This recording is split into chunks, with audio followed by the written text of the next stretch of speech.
रामपुर गांव के एक कोने में एक पुरानी झोपड़ी थी। उसी में रहते थे दो भाई बहन, रवि और प्रिया। माँ बाप कुछ साल पहले आई महामारी में गुजर गए थे। उनके जाने के बाद दोनों भाई बहन खुद ही एक दूसरे के सहारे थे। एक दिन अपने ही धुन में झूलती हुई प्रिया मंदिर से लौट रही थी। हाथ में पूजा की थाली थी, चेहरे पर वही पुरानी मासूम मुस्कान।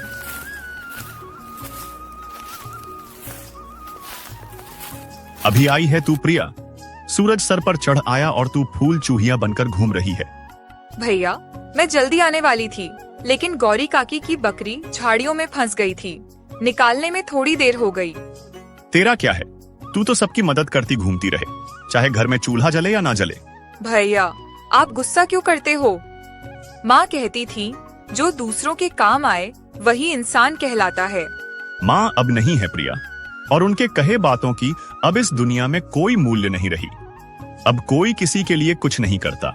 प्रिया चुप हो गई। उसके चेहरे पर हल्की उदासी थी। वो झोपड़ी के कोने में रखे उस लकड़ी के संदूक तक गई, जिसमें माँ की यादें अब भी सांस लेती थीं। संदूक से निकाला हुआ एक साड़ी प्रिया छूकर अपने भैया से बोली, भैया, जब यह साड़ी माँ पहनती थी ना, तब हमें देखकर मुस्कुराती थी। कहती थी, तुम दोनों एक दूसरे का सहारा बनना। प्रिया की बात सुनते ही रवि का चेहरा नम हो गया और उसकी आंखें पल भर को भीग गईं। लेकिन रवि अपनी भावनाओं को छुपाते हुए प्रिया से बोला, मैं तुझसे सख्त हूँ प्रिया, क्योंकि मैं डरता हूँ। अगर तुझे भी एक दिन कुछ हो गया तो मैं अकेले कैसे जीऊंगा? इस दुनिया ने मुझसे सब छीन लिया है। मैं नहीं चाहता तू भी मेरी तरह कमजोर पड़ जाए, इसलिए तुझे मजबूत बना रहा हूँ। भैया, आप कमजोर नहीं हो, आप ही तो मेरी ताकत हो। अगर आप मेरा हाथ थामे रखो तो दुनिया की आंधी भी मुझे हिला नहीं सकती। प्रिया की बात सुन के रवि के चेहरे पर उसके माता पिता के जाने के बाद पहली बार हल्की सी मुस्कान आई। उसी समय रामपुर गांव की पगडंडी पर 3 परछाइयां उनकी झोपड़ी की तरफ बढ़ रही थीं। हरिशंकर, कमला और उनका बेटा अजय। वह थे भाई बहन के सगे चाचा चाची। अरे रवि, कैसा है मेरा बच्चा? तू ठीक तो है ना? बहुत मुश्किल से जिंदगी बीता रहे हो ना भैया भाभी के जाने के बाद? हम ठीक हैं चाचा जी, अब जो है उसी में खुश हैं। तुम्हारे हिस्से की जमीन को हमारे नाम कर दो तो हम तुम दोनों को अपने यहाँ रहने देते। तुम दोनों बहुत खुश रहते हमारे साथ। हाँ माँ, तुम सही कह रही हो। इनका घर भी पुराना हो चुका है और अब ये जमीन भी यूं ही पड़ी है, बर्बाद हो रही है। यह सब सुन के रवि की आंखों में आग सी चमक उठी।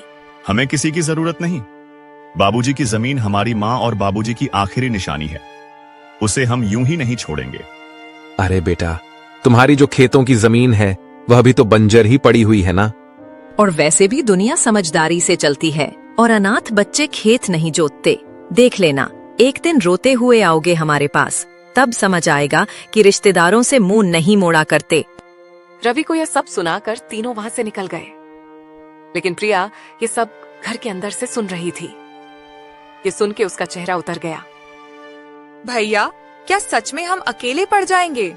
वो लोग हमारी जमीन लेना चाहते हैं ना? हाँ प्रिया, पर जब तक मैं जिंदा हूँ कोई हमारी जमीन छू भी नहीं सकता। तुझे कुछ नहीं होने दूंगा। के आगे बैठी हुई प्रिया अपनी भैया से बोली, भैया, माँ की साड़ी मैंने संभाल के फिर से संदूक में रख दी है। और हाँ भैया, कल भागवत कथा है गांव में, चलोगे ना? मन को थोड़ा शांति मिलेगा। सुन के लोग बातें बनाते हैं प्रिया, ताने मारते हैं और सोचते हैं कि हम प्रसाद के लालच में जाते हैं, पर हम तो अच्छे हैं ना। हमने कभी किसी की मदद नहीं ली है। हमें डर कर नहीं, डट कर जीना चाहिए। भैया, नहीं, हम नहीं जाएंगे। भगवान सब में है, तो मैं यहीं घर पर ही भगवान को पूजूंगी। यही सब बात करके दोनों भाई बहन जैसे तैसे रात का खाना खा के सोने जाते हैं।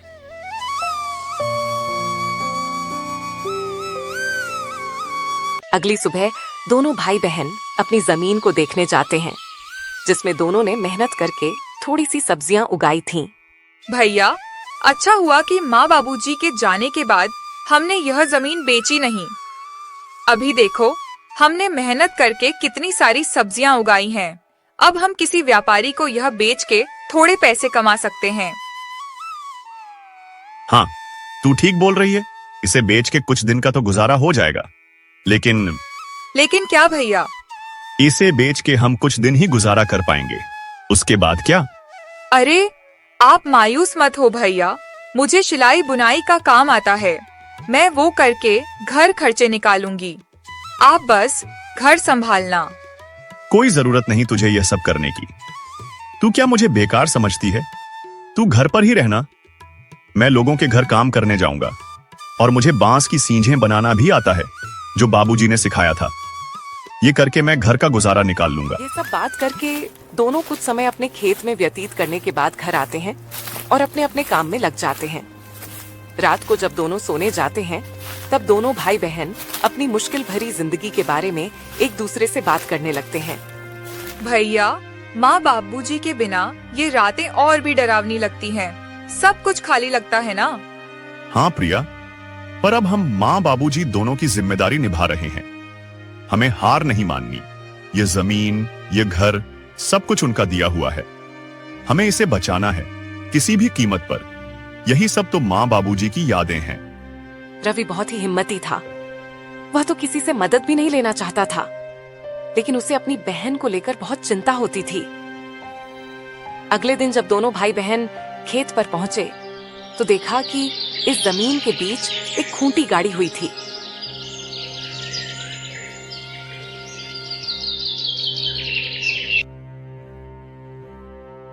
भैया, ये जमीन के बीचों बीच खूंटी कौन गाड़ गया? यह तो कल यहाँ नहीं थी, और ना ही हमने इसे गाड़ी है। जरूर इसे कोई यहाँ गाड़ गया है। ये जरूर हमारे चाचा चाची का काम होगा, लेकिन यह काम बिना किसी सरकारी आदमी के नहीं होता। इसका मतलब हमारे खेत को यह लोग बांटने की साजिश चला रहे हैं। उसी वक्त दूर से हरिशंकर आता दिखा, और उसके साथ कमला और उनका बेटा अजय भी था। तीनों के चेहरे पर अजीब सी मुस्कान थी। अरे बेटों, घबरा क्यों रहे हो? हम तो बस मदद करना चाहते हैं। तुम्हारे माँ बाप के जाने के बाद जमीन की देखभाल जरूरी है। तुमसे अकेले तो होगा नहीं। चाचा जी, आपकी मदद की जरूरत नहीं है। हमें यह जमीन हमारी माँ बाबूजी की निशानी है। इसे किसी के हवाले नहीं करेंगे। अरे बच्चों, ऐसे कैसे नहीं दोगे? ये जमीन तो तुम्हारी और हमारी। अजय के दादाजी ने अपने दोनों बेटों को बराबर हिस्सा करके दिया था, लेकिन शायद तुम्हारे पिता अपने आखिरी दिनों में तुमसे ये बात बोलना भूल गए। इतने साल तो हम साथ ही खाए पिए हैं। हम तो तुम्हारी भलाई ही चाहते हैं। अब ये दुश्मनी क्यों? दुश्मनी तब शुरू हुई चाचा, जब आपने हमें अकेले समझकर हमारी जमीन पर नजर डाली। और चाचा, दुश्मनी तो आप लोग हम दोनों से निकाल रहे हो। अरे प्रिया, इतनी गरज क्यों रही हो? छोटी हो, छोटी बनकर रहो। ऐसे बड़ों के बीच मत बोल, समझी? अरे जाओ, कैसे बड़े लोग? जिनकी सोच छोटी होती है, वे उम्र में बड़े होकर भी सम्मान के हकदार नहीं होते। प्रिया, तू कुछ मत बोल। और हाँ, अब अगर आप लोग हमारे खेत के पास भी आए तो अच्छा नहीं होगा। हम कमजोर दिखते हैं पर डरते नहीं। हरिशंकर ने सबको चुप कराकर कहा। ठीक है बेटों, हम कुछ नहीं कहेंगे, लेकिन कानून अपना काम करेगा। जब जमीन के सरकारी कागजात आएंगे तो देख लेना। जब तुम्हारे नाम नहीं निकलेंगे तो खुद समझ जाओगी कि जमीन किसकी है। तीनों वहां से चले गए। रवि और प्रिया कुछ देर तक खामोश खड़ी रहीं। भैया, क्या वो सच में कागज बदलवा सकते हैं? कुछ भी कर सकते हैं प्रिया। लालच में आदमी अंधा हो जाता है। हमें किसी पर भरोसे नहीं करना चाहिए। अब हमें बहुत संभाल के रहना पड़ेगा। उसी दोपहर दोनों भाई बहन सरपंच के पास पहुंचे। चौपाल में रामपुर के गांव वाले बैठे थे, और वहां पहले से ही हरिशंकर बैठा हुआ था। सरपंच जी, हम आपके पास न्याय मांगने आए हैं। हमारे चाचा चाची जमीन हड़पना चाहते हैं, और शायद पटवारी से मिलकर फर्जी कागज बनवा रहे हैं। हम अनाथ हैं। इसका मतलब यह नहीं कि हम बेबस हैं। हमें अपनी माँ बाबूजी की जमीन किसी हाल में नहीं देनी। कृपया आप हमारी मदद करें। हरिशंकर जी, अगर यह सच है तो यह रामपुर गांव की मर्यादा के खिलाफ है। परिवार के नाम पर ठगी करना यहां नहीं चलेगा। सरपंच जी, ये लड़के हमें बदनाम कर रहे हैं। हम तो बस जमीन की चिंता कर रहे हैं। इन दोनों बच्चों को क्या पता ये जमीन के बारे में?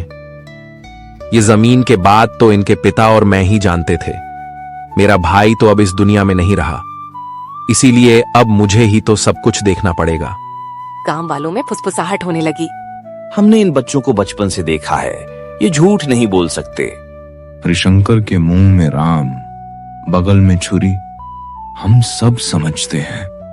इसके बारे में सरपंच ने इस बात को अगले दिन पंचायत में विस्तार से निकालने की बात की और फैसला अगले दिन देने की बात कही। भाई बहन की आंखों में पहली बार उम्मीद की चमक थी। रात को झोपड़ी में दोनों भाई बहन आपस में बात करती हुई, भैया क्या कल हमारा साथ देंगे गांव वाले? देखते हैं क्या होता है। मुझे किसी पर भी भरोसा नहीं रहा है। आखिर माँ बाबूजी के जाने के बाद मदद ही कहाँ की किसी ने हमारी। हमें बस भगवान पर भरोसा रखनी होगी। माँ बाबूजी तो नहीं है, पर उनका आशीर्वाद जरूर है हमारे साथ। आप देखना भैया, हमारे साथ कुछ बुरा नहीं होगा। रात गहरी हो चली थी। दूर कहीं उल्लू की आवाज गूंजी और हवा में कुछ सिसकियां थीं और उन सिसकियों में प्रिया की भी सिसकियां शामिल थीं। दोनों भाई बहन को चिंता की वजह से नींद भी नहीं आ रही थी। भैया विश्वास ही नहीं होता ना कि हम अब अकेले हैं। कभी कभी तो ऐसा लगता है कि बाबूजी अचानक आएंगे और मुझे गले लगा लेंगे। हाँ प्रिया, मुझे भी उनकी कमी खटकती है, लेकिन तू चिंता मत कर, मैं हूं ना। जब तक मैं जिंदा हूं, तुझे किसी चीज की कमी नहीं होने दूंगा। लेकिन भैया, जब माँ बाबूजी गए तब सबने कहा था हम हैं तुम्हारे साथ। फिर धीरे धीरे सब दूर होते गए। चाचा चाची तो जैसे बस हमारे हिस्से की जमीन के लिए ही हमारे करीब थे। रवि की आंखों में आंसू थे, लेकिन उसने उन्हें छुपाया। उसे अपनी बहन के सामने कमजोर नहीं पड़ना था। दुनिया बहुत चालाक है प्रिया। रिश्ते अब खून से नहीं, धन दौलत से बनते हैं। लेकिन हम भी अब चुप नहीं रहेंगे। अगर हमें अपने अधिकार के लिए लड़ना पड़े तो लड़ेंगे। सुबह होते ही रामपुर गांव में एक अफवाह फैल गई कि हरिशंकर अब पंचायत से कहकर जमीन अपने नाम करवाने की तैयारी कर रहा है। गांव की गलियों में लोग कानाफूसी करने लगे। अरे सुना, हरिशंकर ने तो कमाल कर दिया। अपने ही भाई के बच्चों को बेघर करना चाहता है। हाँ काका, कैसा रिश्तेदार है, अपने ही भतीजों को बेघर करने में तुला हुआ है। इन बातों की भनक रवि को लगी तो वो प्रिया को लेकर सीधा सरपंच के वहां पहुंचा। सरपंच जी, हमें आपसे इंसाफ चाहिए था। मेरे माँ बाबूजी की जमीन पर मेरे चाचा जबरदस्ती का दावा कर रहे हैं और आप लोग उनका साथ दे रहे हैं। मुझे आपसे यह उम्मीद नहीं थी। हम कोई अबला नहीं है, हम ऐसे चुप नहीं रहेंगे। सरपंच जी, ऐसे कैसे? कोई भी आकर हमारी जमीन हड़प लेगा। थोड़े समय बाद हरिशंकर, कमला और अजय भी वहां पहुंच गए और वहां पर नाटक करने लगे। सरपंच जी, हम तो बस इनकी भलाई चाहते हैं। भाई की मौत के बाद हमने ही इन्हें पाला है, आप तो यह अच्छे से जानते हैं। और अब जब लड़के बड़े हो गए तो हमें बदनाम कर रहे हैं। जरा सोचिए, क्या यही इंसानियत है?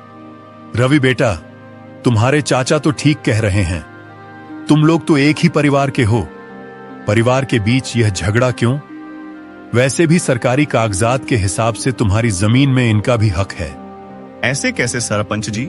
ये लोग हमारी मजबूरी को देखकर हमारा फायदा उठाने आए हैं। ये कोई परिवार नहीं है। ये बस जमीन के लालच में परिवार होने का दिखावा कर रहे हैं। ये सब बात चल ही रही थी कि तभी पटवारी भी वहां आ जाता है। हरिनाथ की जमीन कानूनी तौर पर सिर्फ उनकी नहीं है, इसमें उनका भाई हरिशंकर का भी हिस्सा है। ऐसे कैसे? तुम लोग तो बस कागजात के बारे में बोल रहे हो, लेकिन क्या सबूत है कि हमारी जमीन का चाचा जी भी हिस्सेदार है? हाँ रवि बेटा, बात तो सही कह रहे हो। तुम लोग कुछ पुख्ता सबूत भी पेश करो, तब जाके मैं पंचायत बुलाकर सही फैसला ले पाऊंगा। सरपंच के मुंह से यह सुनने के बाद हरिशंकर, कमला और अजय थोड़ा हताश जैसे नजर आए और वे लोग वहां से निकल गए। अरे पटवारी, तुम किसका इंतजार कर रहे हो? तुमको नहीं जाना उनके पीछे पीछे? कितने पैसे खिलाए थे मेरे चाचा ने? रवि के ताने सुन के पटवारी शर्म से वहां से निकल जाता है। रवि बेटा, मुझे गलत मत समझना। मेरे आंखों के सामने जो आया, मैंने उसे ही सच मान लिया। इस बार मैं अच्छे से जांच पड़ताल करके एक नतीजे में पहुंचूंगा। आगे से मैं हरिशंकर के बातों में नहीं आऊंगा। और वे लोग तुम दोनों की मजबूरी का फायदा उठाना चाहते हैं तो मैं तुम लोगों को न्याय और उन लोगों को कड़ी सजा दूंगा। सरपंच के मुंह से यह सुन के दोनों ने थोड़ी राहत की सांस ली और थोड़ा शक थोड़ी खुशी के साथ घर लौटे। रात होते ही दोनों भाई बहन फिर से चारपाई में बैठ के बात करने लगते हैं। भैया, आपको क्या लगता है कि हमारी जमीन हमारे पास रहेगी या फिर हमारे कपटी चाचा चाची को मिलेगी? हाँ प्रिया, मैं भी वही सोच रहा हूँ। उन लोगों का कोई भरोसा नहीं।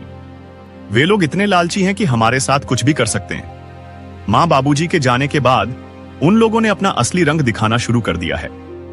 यही सब चिंता में दोनों भाई बहन ने मुश्किल से अपनी रात संगीत काटी। रामपुर गांव की हवाओं में हल्की सरसराहट थी। आसमान में बादल थे, पर बारिश का कोई नामो निशान नहीं। लेकिन रवि और प्रिया के मन में बहुत कुछ उमड़ रहा था, जैसे भीतर कोई तूफान उठ रहा हो। घर का आंगन सूना था और भाई बहन के चेहरों पर चिंता की लकीरें साफ झलक रही थीं। भैया, आज खेत चलें क्या? वो जो पिछली बार की सब्जियां बची थीं, कहीं किसी जानवर ने नुकसान तो नहीं कर दिया होगा। कभी कभी किसी की गाय बकरी आ जाती है और पूरा नुकसान कर देती है। हाँ प्रिया, चलो। खेत को देखने से मन भी हल्का हो जाता है। और बाकी बची हुई सब्जियां बेचने के लायक हो गईं कि नहीं, साथ में देख लेंगे। लेकिन मुझे एक बात को लेकर चिंता है। गाय बकरी का तो पता नहीं, बस कोई इंसान हमारे खेत को नुकसान ना पहुंचाए। वैसे भी हमारे अपने ही हमारी जमीन पर बुरी नजर डाले हुए हैं।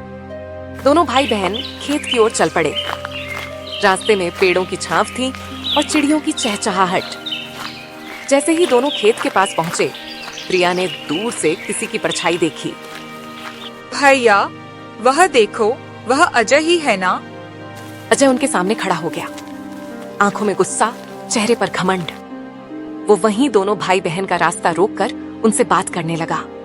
बहुत घमंड आ गया है तुम दोनों में। पहले जब हम साथ में रहते थे तब तुम दोनों बहुत मासूम बनने का नाटक कर रहे थे और तो और जुबान भी नहीं खोलते थे। लेकिन अब जैसे रामपुर गांव की मालकिन बन गए हो तुम लोग। अजय भैया, हमने किसी से कुछ छीना नहीं है, बस जो हमारा हक था वही लिया है। हम आज भी किसी से बैर नहीं रखते और ना ही पहले किसी से मेहरबानी ली थी। तुम लोगों को लगता है कि इतनी आसानी से सब कुछ ले लोगे? ये सब मेरे बाबा की जमीन है। पहले तो प्यार से हमारे साथ रहने को बोल रहे थे तुम लोगों से, लेकिन अब देखना, एक एक चीज छीन लूंगा तुमसे। तुम दोनों को ऐसा सबक सिखाऊंगा कि जिंदगी भर याद रहेगा। भैया, इसने फिर धमकी दी है। आप कुछ बोलो ना, ऐसे कैसे ये हमसे सब कुछ छीन लेगा? बहुत हो गया प्रिया, कोई जरूरत नहीं इसके साथ झगड़ा करने की। मैं भी देखता हूं कौन हमसे क्या छीन लेता है। और हाँ अजय, तुम यहां से चले जाओ, नहीं तो हम पंचायत में जाकर बोल देंगे कि तुम हमें अकेले देख धमकी दे रहे हो। हाँ हाँ, जा रहा हूं। लेकिन हाँ रवि, तुम बहुत ज्यादा ऊपर उड़ रहे हो। संभाल के रहना, कब नीचे गिरोगे पता ही नहीं लगेगा। ऐसे ही अजय दोनों को धमकी देकर वहां से चला जाता है। अजय की धमकी भरी बातें सुन के दोनों थोड़े मायूस हो जाते हैं। रवि, जो अपनी बहन के सामने हिम्मत से खड़ा हुआ था, उसके मन में भी डर था। वो मन ही मन अजय की बातों को लेकर बहुत चिंतित था। कुछ समय के बाद दोनों भाई बहन घर लौटे। घर लौटकर दोनों भाई बहन चिंता में डूबे हुए थे। रोज की धमकी और षड्यंत्र ने दोनों के जीवन में बहुत सारे चिंता और दुख ला दिया था। भैया, ये लोग हमारे पीछे क्यों पड़े हुए हैं? हमने किसी का क्या बिगाड़ा है? हमारे चाचा के पास तो सब कुछ है। वो लोग हमसे अच्छी जिंदगी जी रहे हैं, फिर भी वे लोग हमारी जमीन हड़पना चाहते हैं। इंसान की लालच कभी खत्म नहीं होती प्रिया। भले ही इंसान के पास सब कुछ हो, फिर भी इंसान और चाह के लालच में या तो दूसरे का नुकसान करते हैं या फिर अपनों का ही नुकसान करते हैं। हम तो इनके खिलाफ कोई बड़ी कदम भी नहीं रख सकते। उनके कर्मों का फल उन्हें भगवान जरूर देंगे। ऐसे ही कुछ दिन बीत जाते हैं। एक दिन अचानक हरिशंकर के कपड़े के मिल में किसी कारण आग लग जाती है। जब दोनों बाप बेटे को यह खबर मिली तो वे दौड़ते हुए वहां पहुंचे।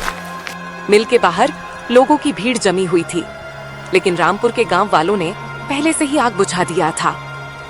हरिशंकर और उसके बेटे को देख गांव वाले कानाफूसी करने लगे। अरे यह आग ऐसे ही नहीं लगी, यह तो हरिशंकर और उनके परिवार के किए गए बुरे कर्मों का नतीजा है। उन्होंने बिन माँ बाप के उन दोनों बच्चों को बहुत परेशान किया था। अब देखो क्या हुआ इनके साथ। हाँ भाई, बिल्कुल सही कह रहे हो। मैं भी वही सोच रहा था। भगवान बुरे कर्मों का सजा इंसानों को जरूर देता है। भगवान के घर देर है लेकिन अंधेर नहीं। गांव वालों की बात सुन के दोनों बाप बेटे गंभीर चिंता में चले गए। रवि और प्रिया के प्रति उनका जो व्यवहार था वो सोच के हरिशंकर को बुरा लगने लगा। तभी दूसरे गांव का एक जमींदार आया जिसके साथ हरिशंकर यह कपड़े के मिल का व्यापार करता था। अरे ओ हरिशंकर, मिल में तो आग लग गई, मेरे पैसे तो सारे डूब गए। तेरे भरोसे मैंने तेरे जमीन में मिल खुलवाकर व्यापार किया था, अब तो मेरे नुकसान का भरपाई तुझे ही करनी होगी। सेठ जी, पता नहीं यह हादसा कैसे और क्यों हुआ, लेकिन आप निश्चिंत रहें, मैं कुछ ना कुछ करूंगा। आप मुझे थोड़े मोहलत दे दो बस। अरे कैसी मोहलत? तेरे साथ व्यापार किया, वही तेरे लिए बहुत मदद हो गई। अब मैं तेरे लिए कुछ नहीं करूंगा, मुझे मेरे पैसे वापस कर और उसके बाद तू अपने रास्ते। सेठ जी, आप ऐसा मत कीजिए, इस मुसीबत की घड़ी में आप मुंह मत फेरिए। मैं कुछ भी नहीं जानता, मुझे बस मेरे पैसे चाहिए। बहुत मदद कर चुका तुम लोगों की। तुम जैसे लोगों के साथ मैंने व्यापार किया वही बहुत बड़ी बात है तुम्हारे लिए। कुछ भी करना पड़े करो, बस मुझे पैसे दे दो। ठीक है, फिर आप मेरी इस जमीन को ले लीजिए। इस जमीन से तो आपका थोड़ा सा कर्ज चुकता हो जाएगा ना। अगर हो जाए तो मैं आपको कल जमीन के कागजात भेज दूंगा, और बाकी के पैसे मैं नहीं दूंगा, क्योंकि आप भी मेरे इस चावल के मिल का हिस्सेदार थे और आपने इससे मुझसे ज्यादा मुनाफा कमाया है। अब इसका पूरा नुकसान मैं अकेला क्यों झेलूं? ऐसा है क्या? ठीक है, तू मुझसे दुश्मनी मोल ले रहा है, देख लूंगा तुझे। फिलहाल तू मुझे अपनी इस जमीन के कागजात भेज दे, बाकी के पैसे तो मैं तुझसे बाद में वसूलूंगा। जमींदार से यह सुनने के बाद दोनों बाप बेटे हताशा और गुस्से में वहां से घर निकल जाते हैं।